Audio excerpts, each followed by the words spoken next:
Hello बच्चों, let's read this question. This question says that during his voyage around the world, Charles Darwin was inspired to think about evolution by option 1 books that he read, option 2 fossils he collected, option 3 studying adaptations of organism to their environment and option 4 all of the above.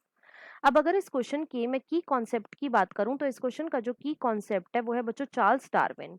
Let me right it over here. It is Charles Darwin. अब सबसे पहले तो देखो जो Charles Darwin थे बच्चों इन्हें हम फादर ऑफ इवोल्यूशन भी बोलते हैं. इन्हें हम क्या बोलते हैं? इन्हें हम फादर ऑफ इवोल्यूशन भी बोलते हैं.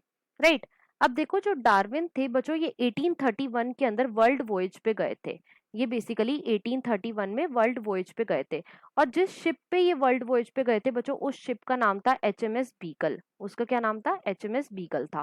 राइट. अब चार्ल्स डार्विन जब वर्ल्ड वॉयज पे गए थे तो बच्चों इन्होंने क्या करा था? इन्होंने एक तो फॉसिल का कलेक्शन करा था. इन्होंने बेसिकली फॉसिल्स जो हैं वो कलेक्ट करे थे. अब फॉसिल क्या होते हैं? फॉसिल जो है ये बच्चों डेड रिमेन्स होते हैं एनिमल्स के. These are the dead remains of animals.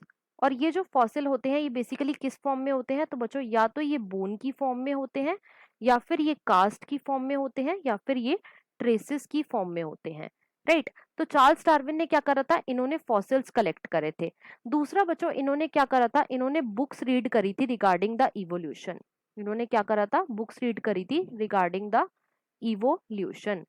और तीसरा इन्होंने क्या करा था? इन्होंने ऑर्गेनिजम्स को ऑब्जर्व करा था.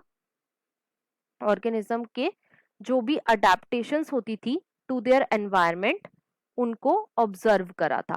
राइट. और इसी से ही उनको इवोल्यूशन का आइडिया मिला था. अब क्वेश्चन में हमसे यही पूछा गया था कि चार्ल्स डार्विन को कैसे इवोल्यूशन का आइडिया मिला था. फर्स्ट में हमें गिवन है books that he red. Yes, ये बिल्कुल करेक्ट है. सेकंड में हमें गिवन है फॉसिल्स ही कलेक्टेड. यस, ये भी बिल्कुल करेक्ट है. थर्ड में हमें गिवन है studying adaptation of organisms to their environment. तो बच्चों ये भी बिल्कुल करेक्ट है. तो यहाँ पे तीनों ही ऑप्शन करेक्ट है. तो इसके अकॉर्डिंग जो हमारा मोस्ट अप्रोप्रिएट ऑप्शन है वो है बच्चों option number 4. That is all of the above. So the final answer of this question is option number 4. I hope you understood it well. Best of luck.